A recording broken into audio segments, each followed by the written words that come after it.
যখন দ্বিতীয়বার সিংহায় পু দেবে তখন ওই ব্যক্তিগুলো কবর থেকে উঠবে। এই ঘুমে ঘুমে বসে এখানে আর দুনিয়ার জীবনে একটু জাগতে হবে, মালিকের সাথে একটু যোগাযোগ বাড়াইতে হবে। আর একটু জোরে কান। ও মুসলমান, যোগাযোগ বাড়াইতে হবে, আল্লাহর সাথে সম্পর্ক গড়তে হবে। আল্লাহর সাথে সম্পর্ক যত গভীর হবে, যত বেশি গভীর হবে, ততই বেশি আরাম পাওয়া যাবে, মজা পাওয়া যাবে। কিছু মানুষ ঘুমায় আরাম পায়, আর কিছু মানুষ শেষ রাত্রিতে উঠে উঠে তাহাজ্জুদের নামাজ পড়ে আরাম পায়।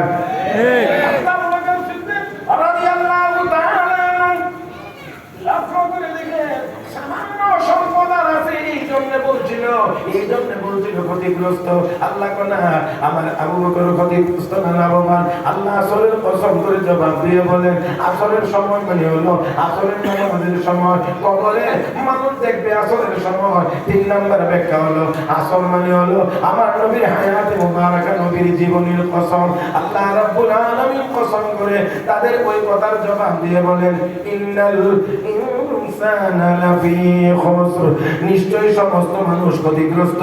আগের কথাগুলো যদি স্মরণ থাকে এবার একটু একটু করে মিলানোর চেষ্টা করেন। ওই লোকটা বলেছিল, আবু বকর তুমি ক্ষতিগ্রস্ত, আমি লাভবান। আল্লাহ বলেন সবাই সবাই ক্ষতিগ্রস্ত। আল্লাহ রাব্বুল আলামিন বলেন, ইন্নাল ইনসানা লাফি খুসর, সমস্ত মানুষ ক্ষতিগ্রস্ত, তবে ইল্লাল্লাযীনা আমানু, যারা ঈমানদার তারা ক্ষতিগ্রস্ত। ও মুসলমান, সমস্ত মানুষ ক্ষতিগ্রস্ত। আল্লামা তাফসীরে কবীরের লেখক ইমাম ফখরুদ্দীন রাজি রাহমাতুল্লাহি আলাইহি তিনি বলেন, পুরা কোরআন শরীফের ব্যাখ্যা বা তাফসীর লিখতে আমার কোনো অসুবিধা হয় নাই, কিন্তু ইন্নাল ইনসানা লাফি খুসরিনের তাফসীর লিখতে গিয়ে আমি বড় চিন্তায় পড়ে গেলাম। আল্লাহ বলছেন মানুষ সবাই ক্ষতিগ্রস্ত, ভালো মানুষও ক্ষতিগ্রস্ত, মন্দ মানুষও ক্ষতিগ্রস্ত, সবাই ক্ষতিগ্রস্ত। এমন কোন দিক আছে কি যেই দিক থেকে সব মানুষ ক্ষতিগ্রস্ত? ইমাম ফখরুদ্দীন রাজি রাহমাতুল্লাহি আলাইহি বলেন, আমি এই চিন্তা করতে করতে একদিন বাজারে গেলাম। বাজারের এক গলিতে প্রবেশ করলাম, তখন একটি চিৎকারের আওয়াজ শুনতে পাইলাম। চিৎকারের আওয়াজ শুনে মনে মনে ভাবলাম লোকটা কোনো বিপদে আছে, এই জন্য দৌড়াইয়া অপর গলিতে গেলাম। গিয়ে দেখি না, একজন মানুষ বরফের পাটা বলি আমরা, বরফের পাটা বা চাকা যেটাই বলে, পাটা নিয়ে দাঁড়িয়ে আছে। আর কিছুক্ষণ পরে চিৎকার করে বলতেছেন, ইরহামু আলা মান ইয়ানকুসু রাসমালিহি আবাদা, ওই লোকটার উপরে তোমরা দয়া করো যে লোকটার পুঁজি মূলধন প্রতি মুহূর্তে ক্ষয় হয়ে যাচ্ছে, কমে যাচ্ছে। ও মুসলমান, আওয়াজ করে বলেন, একটা বরফের চাকা, বরফের পাটা ফ্যাক্টরির ভিতর থেকে বের করে এনে খোলা জায়গায় যদি রেখে দেন, এটা আস্তে আস্তে বড় হবে না ছোট হবে? কথা কি বুঝছেন আপনারা? বরফের পাটা নিয়ে দাঁড়িয়ে আছে, আর লোকটা ক্রেতাদেরকে বারবার আহ্বান করছে, ইরহামু আলা মান ইয়ানকুসু রাসমালিহি আবাদা, যারা আছে তার পুঁজি কমতেছে, তার মানে আমার বরফের পাটাটা তাড়াতাড়ি কিনে নিয়ে যাও। যদি কিনে না নাও, কিছুক্ষণ পরে এমনিতেই কি হয়ে যাবে, শেষ হয়ে যাবে। এই দৃশ্য দেখে ইমাম ফখরুদ্দীন রাজি বলেন, আমাকে আল্লাহ এই দৃশ্য দেখায়া কোরআনের এই সূরার আয়াত ইন্নাল ইনসানা লাফি খুসর, এই আয়াতের তাফসীর আর ব্যাখ্যা আল্লাহ আমাকে বুঝায়া দিয়েছে। আমি বুঝতে পেরেছি আল্লাহ যে বলছেন সমস্ত মানুষ ক্ষতিগ্রস্ত, কোন দিক দিয়ে ক্ষতিগ্রস্ত এটা আমি বুঝতে পেরেছি। এটা হলো মানে ওই বরফের চাকা থেকে যেমন ফোঁটা ফোঁটা করে পানি কমে, পানি পরে পরে বরফের চাকাটা আস্তে আস্তে ছোট হয়, এটা যেমন ছোট হইতে থাকে, ঠিক তেমনি ভাবে প্রত্যেকটা মানুষ, ভালো হোক আর মন্দ হোক, নেককার হোক আর গুনাহগার হোক, প্রত্যেকটা মানুষেরই তেমন ভাবে ওই বরফের ফোঁটার মতো তার হায়াতের থেকেও সেকেন্ড সময় করে হায়াত কমতে থাকে। এবার আওয়াজ করে বলে, আমাদের হায়াত বাড়ে না কমে? তাহলে যাদের বয়স বেশি তারা তো আমরা অনেক সময় একটু গর্ব করে বলি আমার বয়স বেশি। এই বয়স বেশির ভিতরে আরেকটা শব্দ লুকানো আছে, সেটা হলো আমার বয়স খরচ হইছে বেশি। বুঝতে পেরেছেন? তাহলে এবারে আসেন, সব মানুষের হায়াত কমে, তাহলে আল্লাহ পরের অংশে গিয়ে বলেন ইল্লাল্লাযীনা আমানু, তবে যারা ঈমানদার তাদের হায়াত কমে না। ঈমানদার হায়াত তো কমে না আবার কেমনে? এটা একটা উদাহরণের মাধ্যমে আমি আপনাদেরকে বোঝানোর চেষ্টা করব। আপনাদের এই অঞ্চলে বা এই এলাকায় আলুর চাষ হয়, আলু এখানে নাই, দেখছেন নি কোনো জায়গাতে আলুর চাষ যে করে? এটা তো দেখছেন। আলুর চাষ কেমনে করে? মাটির নিচে আলু দেওয়া লাগে, শুধু আমি খাবো এটার নাম কি? আলু বীজ মাটির নিচে যেটা দেওয়া হয় এটা। আচ্ছা, যে আলুটা মাটির নিচে দেওয়া হয় এই আলুটা সুস্থ থাকে।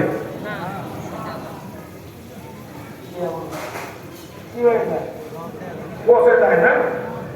আচ্ছা, বাড়িতে যে মাঝে মাঝে তরকারি সবজি ভাজি খাওয়ার জন্য আলু আনেন, এখান থেকেও মাঝে মাঝে দুই একটা বসেনি। আলু বসলে কত ঝগড়া হবে। আলু হচ্ছে গেল কেমনে রাখছি না, তুমি আর কথা কয় না, বাজারে চকলে আনো না। এখন কোনটাই বসা, তবে বুঝে শুনে উত্তর দিবেন। বাড়িতে সবজি তরকারি ভর্তা খাওয়ার জন্য আলু আনছেন, এখান থেকে কিছু বসে গেছে, মাটির নিচে বীজ আকারে আলু রাখছেন, এটাও বসে গেছে। দুটোর বসা কি এক? ঘরের আলু যেটা বসে গেছে এটার কোনো ভবিষ্যৎ নাই। মাটির নিচে বীজ আলু দিয়েছেন, এটার ভবিষ্যৎ। ও মুসলমান, এক মন আলু মাটির নিচে দিলে বীজ আকারে এই আলুটাকে কেন্দ্র করে 50 মন আলু হয়, 60 মন 70 মন আলু হয়। 100 মন আলু পাইয়া কৃষক বেজার হয় না, খুশি হয়? যদিও 1 মন বসে গেছে, এই নিয়ে তার কোনো আফসোস থাকে না। দুনিয়ার জীবনে কাফের বেঈমানদের হায়াত কমে, ঈমানদারের হায়াত কমে। তবে কাফের বেঈমানদের কমাটা হলো ওই ঘরের বাজি তরকারির আলুর পচার মতো কোনো ভবিষ্যৎ নাই। মুমিনের হায়াত যদিও কমে, মুমিনের কোনো আফসোস নাই। 100 মন আলু পাইয়া কৃষক যেমন বেজার হবে না, দুনিয়ার মুমিন দুনিয়ার হায়াত শেষ হয়ে গেলে আল্লাহর জান্নাত পাইয়া তারাও খুশি হবে, বেজার হবে না। তাই আল্লাহ বলেন ইল্লাল্লাযীনা আমানু, যারা ঈমানদার তারা ক্ষতিগ্রস্ত না। ও মুসলমান, আমরা আলহামদুলিল্লাহ জোরে আওয়াজ করে সবাই মিলে একসাথে বলি আলহামদুলিল্লাহ। আলহামদুলিল্লাহ। আমাদের কি ঈমানদার বানাইছেন, বেজার না খুশি? খুশি। ওই জোরে কোন বেজার না খুশি? খুশি। তাহলে আরেকবার বলি আলহামদুলিল্লাহ।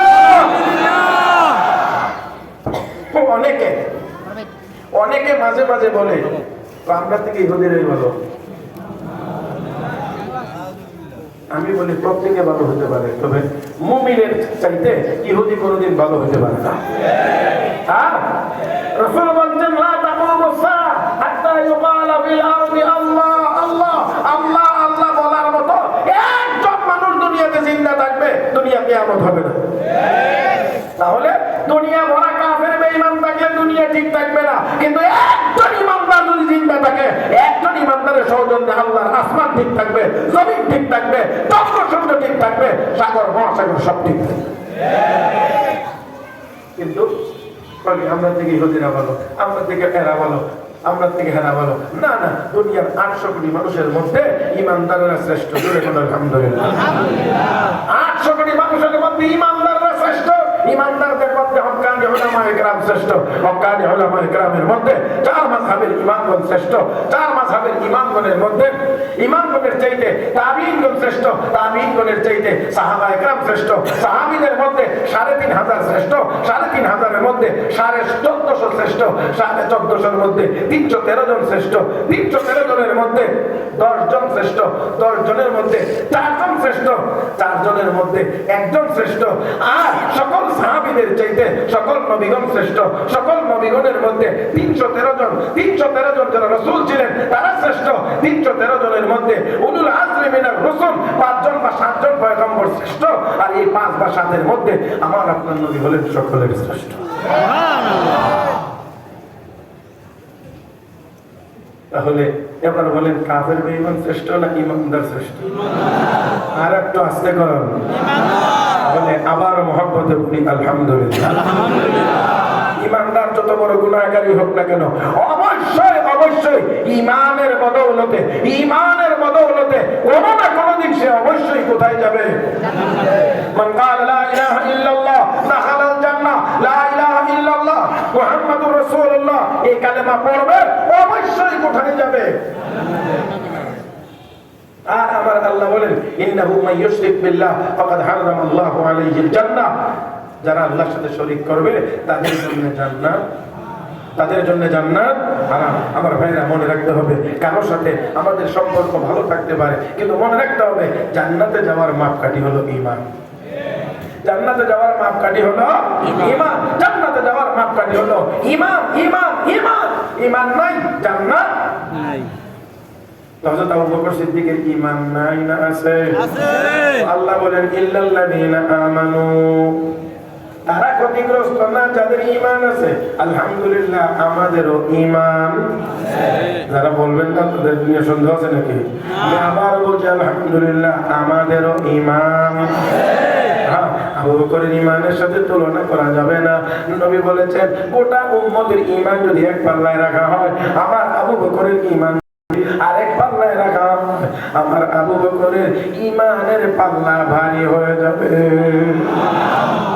আবু বকর সিদ্দিকের মধ্যে ঈমান আছে, আমার বন্ধুরা ওই কাফেরের মধ্যে ঈমান নাই। জোরে বলেন নাই। আবু বকর সিদ্দিকের মধ্যে ঈমান আছে, আমরাও বলি আমাদের মধ্যে আলহামদুলিল্লাহ ঈমান আছে।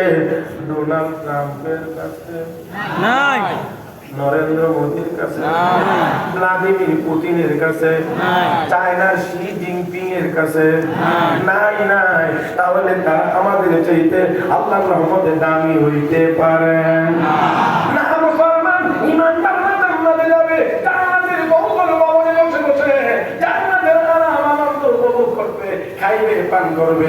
আর জাহান্নামীরা ওই যার নাম বলছে জাহান্নামের আগুন একবার উপরে উঠবে, আরেকবার নিচে যাবে, চিৎকার করবে, আর দেখবে মুসলমানেরা 200 তলার উপরে বসে বসে জান্নাতি স্বর্গ।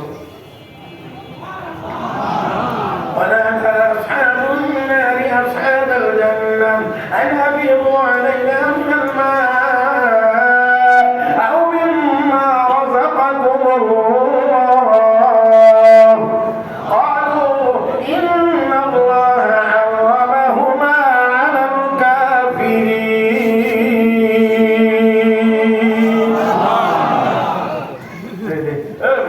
এত হীনমন্যতায় ভোগার কোনো কারণ নাই। আমরা খাইব গিয়ে জান্নাতে, ওই দিন দাম কম দিয়ে আছে, দাম ওই দিন বলবে ও জান্নাতীরা তোমরা যে খাওয়ার পরে কিছু রয়ে গেছে, একটু খাবার একটু দাও না। তখন ওই দিন জান্নাতীরা বলবে না দেওয়া যাবে না। ইন্নাল্লাহ হারামাহুমা আলাল কাফিরিন, জাহান্নামীদের কাফেরদের জন্য জান্নাতের এই শরবত আল্লাহ হারাম ঘোষণা করেছেন। খাও, যা বড় মদ খাও, ইচ্ছা মতো খাও, গাঁজা খাও, বাবা খাও, সব খাও, কিন্তু জান্নাতি শরবত তোমাদের নসিবে জুটবে না। আমার ভাইয়েরা, উত্তর কোরিয়াতে আরেকটা পাগল আছে না? এটার নাম কি? কিম জং উন।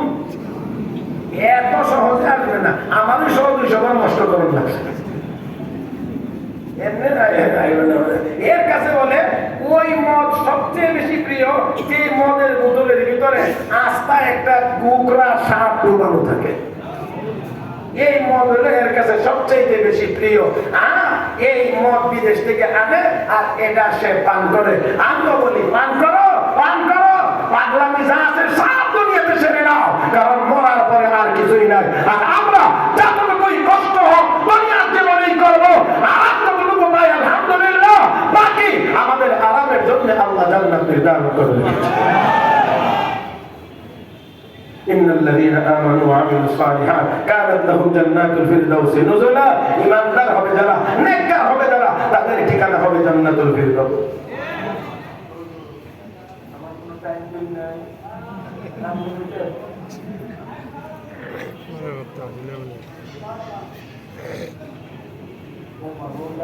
এটাই বেড়ার কাম, এটা আমার কাম হয় না, এটাই বেড়ার কাম। এই বেড়া এটা বাবা পারে, অত তার রস পাইয়া লাভ নেই।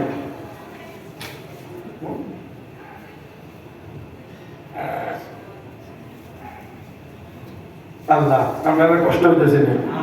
কষ্ট আমার হইতেছে। আমি টাইম তাকাইতে আছি যে পরবর্তী মেহমান কোন সময় এসে স্টেজে উঠবে আর আমি নামবো, কারণ আমার এই এতক্ষণে 1.5 ঘন্টার ভিতরে আমার 2.5 ঘন্টার কষ্ট অলরেডি হয়েই গেছে। তারপরে আমি আপনাদেরকে বুঝতে দিতে চাচ্ছি না যে আমি চাইছি এই জন্য যে আপনারা সুন্দর করে বসে আছেন, কষ্ট হইলেও আমি কিছুক্ষণ চালানোর চেষ্টা করব। তবে তবে ওনাকে আনবার জন্য রেডি করা দরকার, যাতে করে বেশি আর দেরি না হয়। ওয়াকারাম হাজির, হযরত আবু বকর সিদ্দিকের মধ্যে ঈমান নাই না আছে? ওই জালেমের মধ্যে আমিলুস সালিহাত নেক আমল হযরত আবু বকরের মধ্যে নাই না আছে? আল্লাহু আকবার। হযরত আবু বকর সিদ্দিক রাদিয়াল্লাহু তাআলা, হযরত আবু বকর সিদ্দিক রাদিয়াল্লাহু তাআলা নেকের সাথে কারণ নেকের তুলনা করবে। 3 নম্বর হলো তাওয়াসাউ বিল হক, একে অপরকে সত্যের উপদেশ দেওয়া, সত্যের উপদেশ। হযরত আবু বকর সিদ্দিক নিজে যেমন ঈমান এনেছেন, নিজে যেমন নেক আমল করেছেন, এই দাওয়াত অন্য মানুষকেও দিয়েছেন, এই দাওয়াত অন্য মানুষকেও দিয়েছেন। দিতে গিয়ে হযরত আবু বকর নির্যাতিত হয়েছেন, মার খেয়েছেন। আল্লাহর নবীকে মার থেকে, আঘাত থেকে রক্ষা করতে গিয়েও হযরত আবু বকর সিদ্দিক রক্তাক্ত হয়েছেন। ও মুসলমান, তাহলে হকের দাওয়াত দিয়েছেন। 4 নম্বর হলো ওয়াতাওয়াসাউ বিস সাবর। আল্লাহ রাব্বুল আলামিন বলেন ওয়াতাওয়াসাউ বিস সাবর, একে অপরকে ধৈর্যের উপদেশ দেওয়া। মুফাসসিরিন কেরাম লেখেন ঈমানের কথা বলা হয়েছে, নেক আমলের কথা বলা হয়েছে, হকের কথা বলা হয়েছে। 4 নম্বরে গিয়ে সবরের কথা আল্লাহ বলে বুঝাইয়া দিলেন, যেই লোকটা ঈমান আনবে, নেক আমল করবে, আর সেই ঈমানের কথা, নেক আমলের কথা অন্যকে বলবে, হকের দাওয়াত দিবে, তার উপরে অবশ্যই বিপদ আসবে, আর ওই সময় তাকে সবর বা ধৈর্য ধারণ করতে হবে। ও মুসলমান, আমি জন্য বলি, মুসলমান জীবন দিতে জানে কিন্তু ঈমান দিতে জানে না। মুসলমান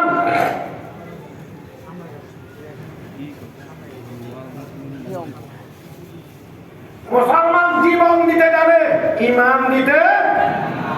সাইয়েদনা হযরত আবু বকর সিদ্দিক রাদিয়াল্লাহু তাআলা আনহু এই ধৈর্যের তিনি পরাকাষ্ঠা দেখিয়েছেন। হযরত আবু বকর সিদ্দিক রাদিয়াল্লাহু তাআলা আনহু একদিন ওনার ঘরের মধ্যেই দুপুরবেলা একটু আরাম করতেছিলেন। হঠাৎ কেমন জানি একটু অস্থির লাগতেছে। রাহমাতুল লিল আলামিন কাবার সামনে, বাইতুল্লাহর সামনে কোরআনের তেলাওয়াতের অপরাধে উকবা ইবনে আবি মুঈত নামে এক কাফের নেতা আল্লাহর নবীর উপরে নির্যাতন করতেছিল, মারতেছিল। আর এই অবস্থা মক্কার কাফের বেঈমানরা এই দৃশ্য দেখতেছিল। হযরত আবু বকর সিদ্দিক রাদিয়াল্লাহু তাআলা আনহু, আপনারা যারা মক্কা শরীফে গেছেন তারা জানেন, হারাম শরীফের একটু সামনে আগাইলেই, বের হয়ে একটু সামনে আগাইলে একটা মসজিদ আছে, মসজিদে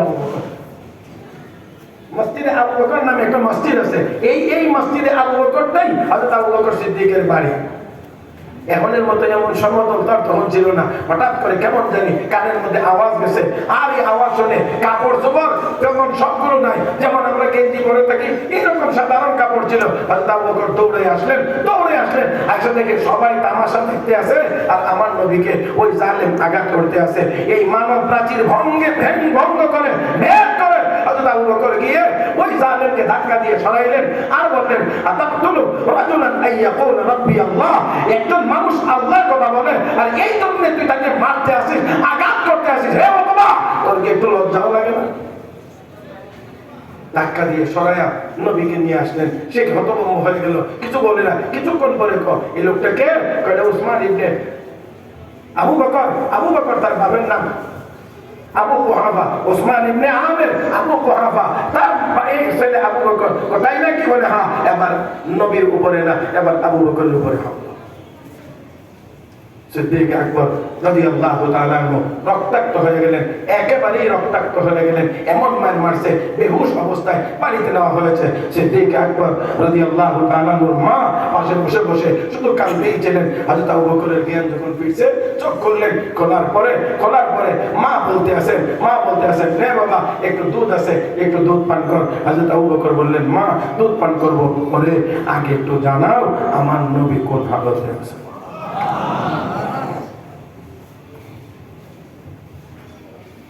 হযরত আবু বকরের মা তখন বললেন, বাবা আবু বকর, জানি না তোমার নবী কোন হালতে আছে। মা পাশের বাড়ির খালাকে গিয়ে জিজ্ঞেস করো, সে বলতে পারবে নবী কোন অবস্থায় আছে। হযরত আবু বকরের মা গেলেন, গিয়ে বললেন, তোমার নবী কোন অবস্থায় আছে, কোন জায়গায় আছে? বলে না, না জানি নবীর কোন অসুবিধা হয় সেই জন্য বলে না। রাহমাতুল লিল আলামিনের কথা সন্ধান সে দিতে চায় না। হযরত আবু বকরের মা আবার ফিরে আসলেন, বাবা এসে তো বলে না, জানতে চায় না। রাহমাতুল লিল আলামিন নবী মুহাম্মদুর রাসূলুল্লাহ সাল্লাল্লাহু আলাইহি ওয়াসাল্লামের সাহাবী হযরত আবু বকর বললেন, মা গো, আমাকে একটু ধরো, আমাকে একটু ধরো। মায়ের কাঁধের উপরে ভর করে এবার গেছেন ওই খালার বাড়িতে গিয়ে বলেন, খালো নবী কোথায়? মহিলা এবার আবু বকরের চেহারার দিকে তাকান, আবু বকরের মায়ের চেহারার দিকে তাকান। বুঝাইতে চাইলেন আবু বকর, নবীর সংবাদ নেওয়ার জন্য আসলাম, সাথে আবার কাকে নিয়ে আসলাম? আচ্ছা, আবু বকর বুঝতে পেরে ডাকতে, খালা চিন্তার কোনো কারণ নাই, উনি আমার মা, ওর দ্বারা ওনার দ্বারা আমার নবীর কোনো ক্ষতি হবে না, যাও দাঁড়ে আর কামে নবী আছে। আচ্ছা, আবু বকর নিজের হাত মায়ের কাঁধের উপরে রেখে রেখে আস্তে আস্তে করে নবীর দরবারে হাজির হয়েছে। যেমনি মাত্র করে নবীর চেহারা মোবারক দেখলেন, এবার আবু বকর মায়ের কাঁধের উপর থেকে হাত চলাইয়া একা একা হাঁটতে আরম্ভ করেছে। মা ডাক দিয়ে বলেন, আবু বকর, এতক্ষণ পর্যন্ত আমার কাঁধে বল করে করে হাঁটলি, এখন থেকে তুই একাই হাঁটতে পারে। ডাক দিয়ে কমাগো, ও মা, বিশ্ব নবীর চেহারা মোবারক দেখা মাত্রই আমি আমার সব ব্যথার কথা ভুলে গিয়েছি।